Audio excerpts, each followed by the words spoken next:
এই গ্রামে কার যেন অভিশাপ আছে, কয়েকদিন পর পরই কত কিছু ভাইসা উঠে। এইটা ভাষার আগেই হালকারে খবর দিতে হইব। হালকা কইরে তুই, আমি বাথরুমে হাঁকতাছি, কি হইছে তোমার? হাগিস পর, তুই আগে তাড়াতাড়ি বাহির হ।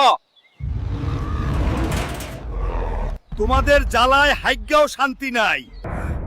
কি হয়েছে কত? আমাগো পুকুরের মাঝখানে পানি বড় বুড়াইতাছে, কি জানি উঠবো মনে হয়, তুই তাড়াতাড়ি আয়।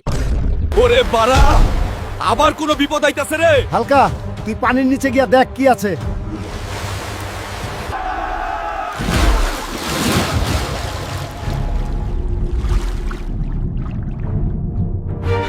ওরে বাড়া, এত সোনা, আমি তো বড় লোক হইয়া যাইমু রে। এই সোনার কথা গ্রামবাসীরে কমু না, কইলে সব সোনা তারা তারই ভাগ কইরা নিব। সোনাগুলো কি করি দেখতে চাইলে পার্ট 2 এর জন্য কমেন্ট করো।